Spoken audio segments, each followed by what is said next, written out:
Radio Claret América presenta Sediento de ti, la palabra, fuente de vida, con el sacerdote misionero claretiano, Tony Díaz. Reflexiones diarias del Evangelio. Aquí iniciamos.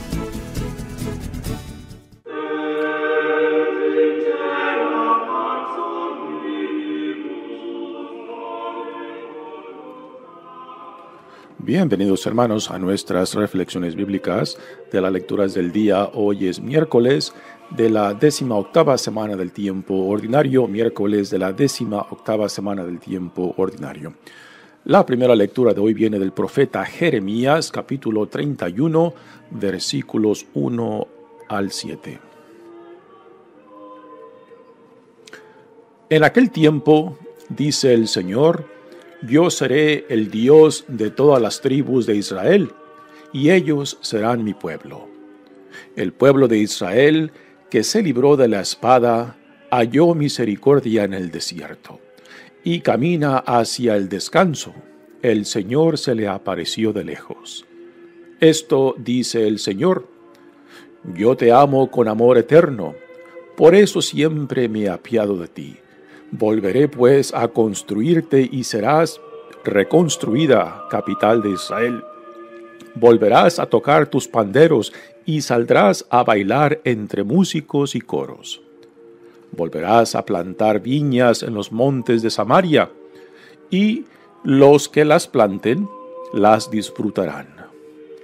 En la montaña de Efraín gritarán los centinelas: ya es de día. Levántense y vayamos a Sión, hacia el Señor nuestro Dios. Esto dice el Señor: griten de alegría por Jacob, regocíjense por el mejor de los pueblos, proclamen, alaben y digan: el Señor ha salvado a su pueblo, al grupo de los sobrevivientes de Israel. Palabra de Dios. El salmo responsorial viene también de Jeremías capítulo 31 y el responsorio es: el Señor será nuestro pastor. El Señor será nuestro pastor. Escuchen, pueblos, la palabra del Señor y anúncienla aún en las islas más remotas. El que dispersó a Israel lo reunirá y lo cuidará como el pastor a su rebaño. Porque el Señor redimió a Jacob y lo rescató de las manos del poderoso. Ellos vendrán para aclamar al monte Sión y vendrán a gozar de los bienes del Señor. Entonces se alegrarán los jóvenes, danzando. Se sentirán felices jóvenes y viejos, porque yo convertiré su tristeza en alegría. Los llenaré de gozo y aliviaré sus penas. El Señor será nuestro pastor. El Evangelio de hoy viene del Mateo, capítulo 15, versículos 21 al 28. En aquel tiempo Jesús se retiró a la comarca de Tiro y Sidón. Entonces una mujer cananea le salió al encuentro y se puso a gritar: Señor, Hijo de David, ten compasión de mí. Mi hija está terriblemente atormentada por un demonio. Jesús no le contestó una sola palabra, pero los discípulos se acercaron y le rogaban: atiéndela, porque viene gritando detrás de nosotros. Él les contestó: yo no he sido enviado sino a las ovejas descarriadas de la casa de Israel. Ella entonces se acercó a Jesús y postrada ante él le dijo: Señor, ayúdame. Él le respondió: no está bien quitarles el pan a los hijos para echárselo a los perritos. Pero ella replicó: es cierto, Señor, pero también los perritos se comen las migajas que caen de la mesa de sus amos. Entonces Jesús le respondió: mujer, qué grande es tu fe. que se cumpla lo que deseas. Y en aquel mismo instante quedó curada su hija. Palabra del Señor. Muy bien, damos comienzo a nuestra reflexión de las lecturas de hoy. Continuamos leyendo del profeta Jeremías. Les comentaba ayer que estos dos capítulos 30 y 31, según los comentaristas de este gran profeta, nos dicen que es parte del libro de la consolación, porque el tema central es el consuelo de Dios para Israel, que Dios volverá a reunir a su pueblo esparcido que ya vive en el exilio, que el sufrimiento de este exilio no es para siempre, sino que Dios no solamente perdonará a su pueblo sus ofensas, su rechazo, su infidelidad, porque es la naturaleza de Dios, amar a lo que le pertenece y buscar redimir y salvar a lo que le pertenece. Es esto lo que tenemos encarnado profundamente en la persona de Cristo, de que Dios se hace uno con nosotros no porque lo hemos merecido, no porque lo hemos meritado, sino por la pura iniciativa de Dios para salvarnos de nosotros mismos. Así que nuestro Creador, nuestro Padre, nuestro Salvador constantemente viene detrás de nosotros para salvarnos de nosotros mismos. Y este es el mensaje del profeta Jeremías en este capítulo 31. Y aquí, al principio de este capítulo y después hacia el fin, nos hablará de que Dios, es la decisión de Dios no solamente regresar tanto al reinado del norte, que en los años 721 fue conquistado y prácticamente desaparecido el reinado del norte de Israel por el imperio de Asiria, y se llevó al exilio la gran población del reinado del norte. Y después el reinado del sur será conquistado por Babilonia y también se llevará a cabo el gran exilio de la población a Babilonia. Y el mensaje de compasión, de esperanzas de Jeremías es de que este exilio no será para siempre, de que Dios no solamente perdonará y que regresará a los dos reinados, y no solamente eso, sino que los unirá. Recordamos que desde el tiempo de Salomón, después de que Salomón muere, los reinos del norte y del sur se vuelven a separar. Fue David, el padre de Salomón, quien los unió. Y fue Salomón quien hizo posible ya bajo su reinado esa unión. Pero nomás muere Salomón y otra vez las intrigas internas de los dos reinados se vuelven a entremeter en la unidad y se separan de nuevo. Y es el deseo de Dios que su pueblo, o sea, los pueblos de las 12 tribus de Israel, que son los 12 hijos de Jacob, pues sean un solo pueblo, ¿no? Y también este es el mensaje para nosotros como Iglesia de Cristo, ¿no? Es un tema constante que sale, por ejemplo, en la celebración de la Eucaristía, de que somos llamados a ser un solo pueblo, porque tenemos un solo Señor, un solo Dios y un solo Salvador en Jesucristo, y que a pesar de nuestra diversidad que somos, pues somos llamados para luchar, para hacer realidad la unidad, ¿no? Que a pesar de nuestras diferencias, de que esto no nos separe. Por eso el tema, ¿no? De que busquemos siempre lo que nos une y no simplemente lo que nos separa. Identificar y nombrar lo que nos separa como primero y fundamental, pues es la peor forma de entrar en diálogo, ¿no?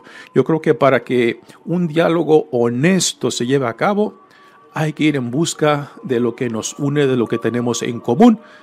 Y aunque afirmemos nuestras diferencias, pues que sea lo que nos une, lo que tenemos en común, lo que nos ayude a luchar por esa unidad a pesar de nuestras diferencias, a pesar de nuestra diversidad. Así que aquí el profeta Jeremías dice estas palabras de esperanza y de consuelo, de que Dios otra vez regresará a su pueblo que se encuentra en el exilio y que los unirá. Dice el profeta: en aquel tiempo, dice el Señor, yo seré el Dios de todas las tribus de Israel y ellos serán mi pueblo. Aquí, por las tribus, se refiere a las 12 tribus, a los 12 hijos de Jacob. Así que aquí está incluyendo tanto el reinado del norte, que se le llamaba el reinado de Israel, como el reinado del sur, el reinado de Judá.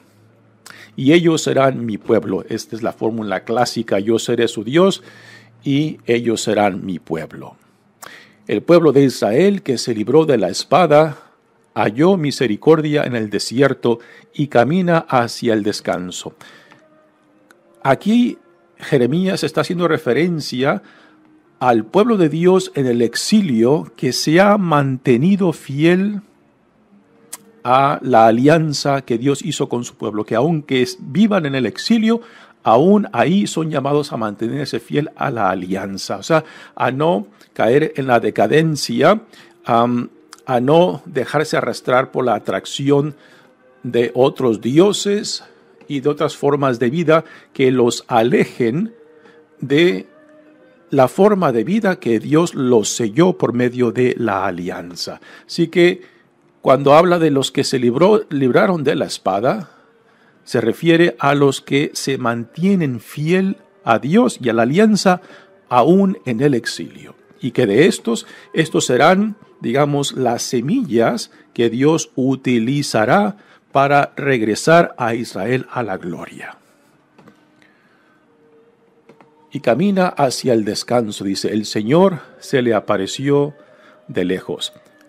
Esto dice el Señor: yo te amo con amor eterno, por eso siempre me apiado de ti, ¿no? A pesar de la rebeldía del pueblo de Dios, a pesar de su infidelidad, Dios constantemente mandaba a sus profetas para recordarle al pueblo de Israel quiénes eran ante los ojos de Dios y la vida a la cual eran llamados, ¿no? De que no insistieran en separarse de Él y buscar su refugio en otros dioses o en otras naciones.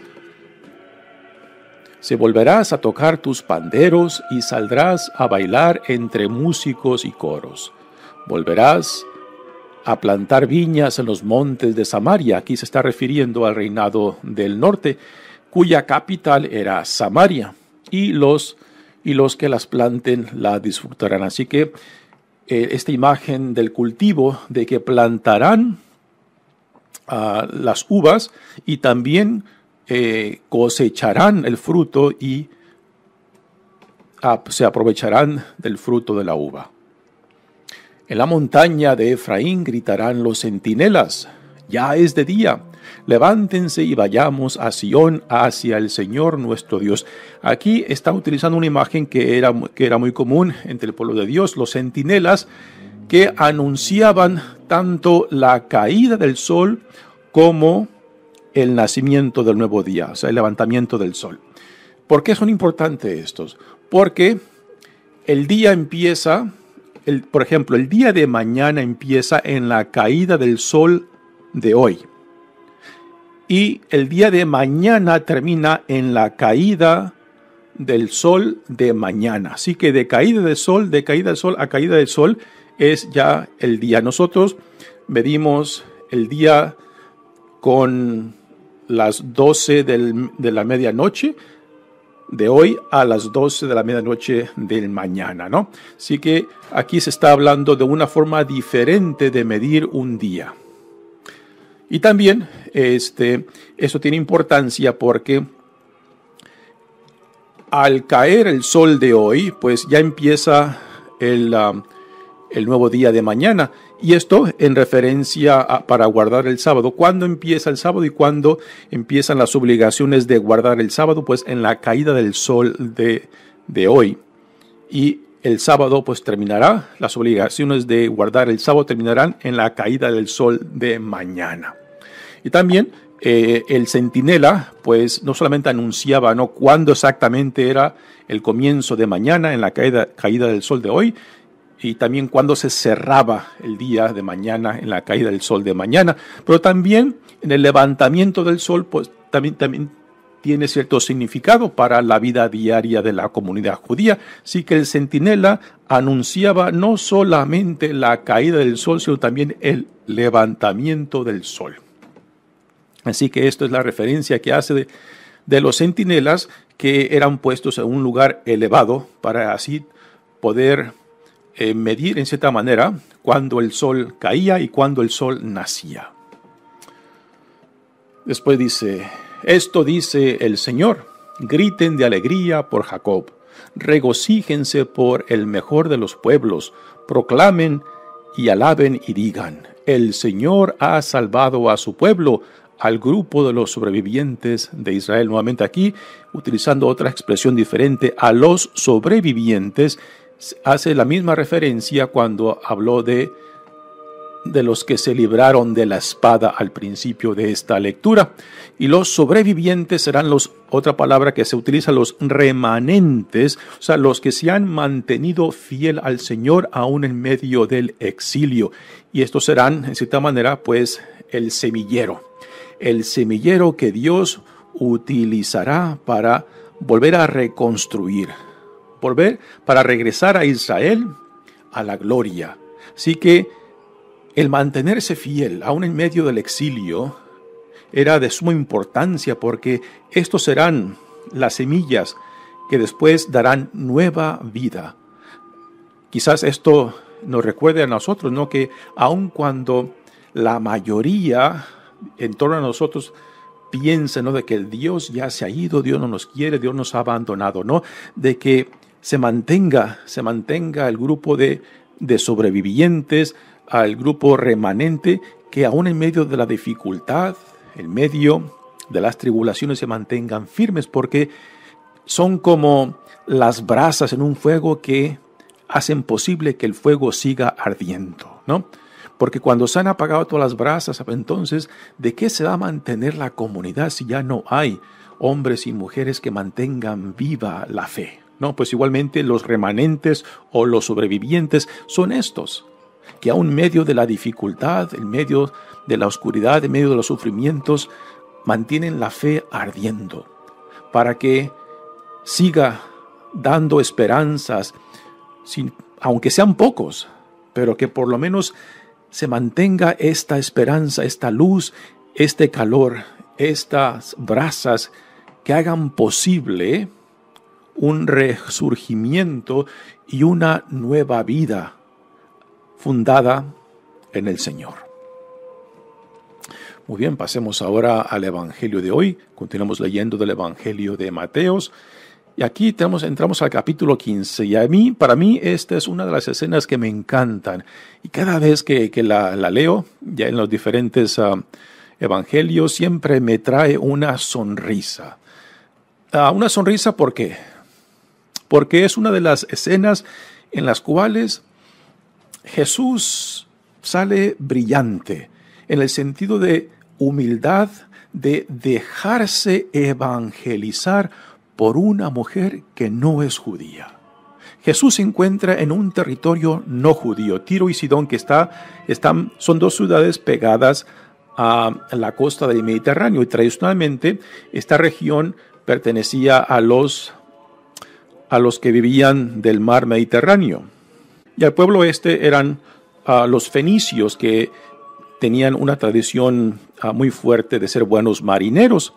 Y porque eran ciudades pegadas al mar Mediterráneo, pues ahí ellos habitaban. En otro evangelio, creo que en el de Marcos, a esta mujer se le llama Ciro-Fenicia. Aquí le llaman cananea, una mujer cananea. O sea, que no es judía. Y por tanto, ella representa a aquellos que son excluidos, aquellos que son vistos como impuros, ¿no?, por ser paganos. Y Jesús se retira a esta comarca de Tiro y Sidón, quizás para descansar, para alejarse quizás de las multitudes que vienen detrás de él, y quizás buscando un poco de descanso, ¿no? Y por eso no quiere que la gente lo reconozca, pero su popularidad ha llegado hasta aquí.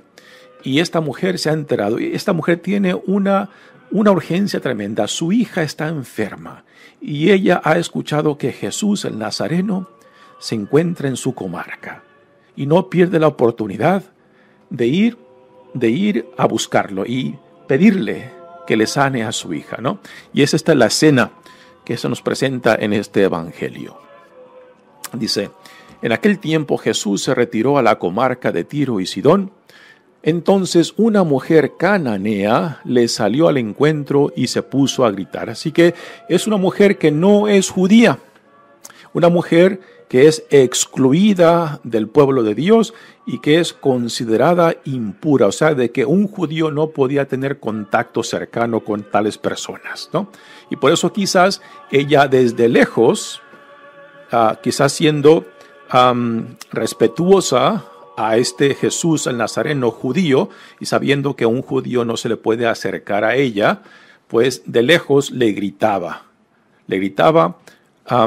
que sanara a su hija. Y la forma en que ella se dirige a él es interesante. Ella no es judía, pero reconoce que este es un hombre de Dios, ¿no? Y ella lo llama con el título mesiánico de Señor y Hijo de David. Dice: Señor, Hijo de David, ten compasión de mí. De ella, pero ella viene en nombre de su hija. Dice: mi hija está terriblemente atormentada por un demonio. Ahora viene la respuesta de Jesús, ¿no? Y es impresionante. Jesús en todas las ocasiones siempre se ve dispuesto a responder a las necesidades de la gente, ¿no?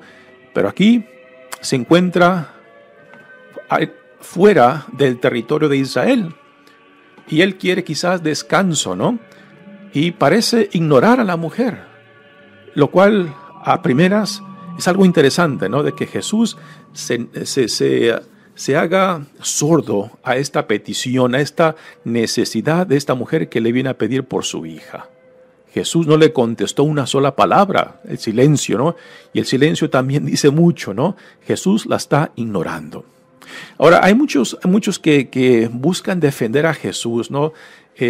Cuando hablan de esta escena diciendo de que Jesús estaba probando a ver si la mujer tenía fe, ¿no?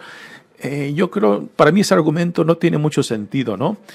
Porque aun cuando muchos quieren defender a Jesús por cuando utiliza las palabras de perritos al dirigirse a la mujer y a los paganos, pues como quieras que trates de explicar el uso de esta palabra, es un insulto, ¿no?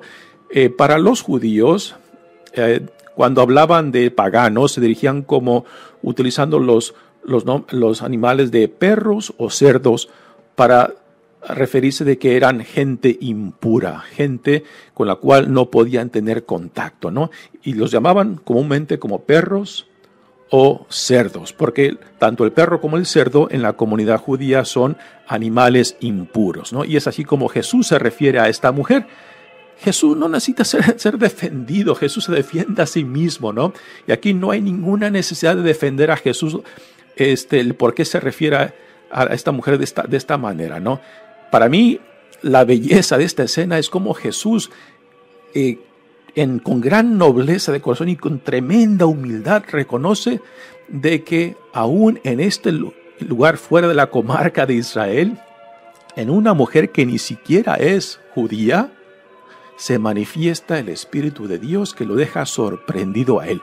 Y Jesús, por eso digo que Jesús se deja evangelizar por una mujer pagana. ¿Y cómo se puede negar a la presencia del Espíritu, la presencia de la fe en esta mujer? Que es una fe que ni siquiera entre su propia gente ha visto. Y Jesús la reconoce.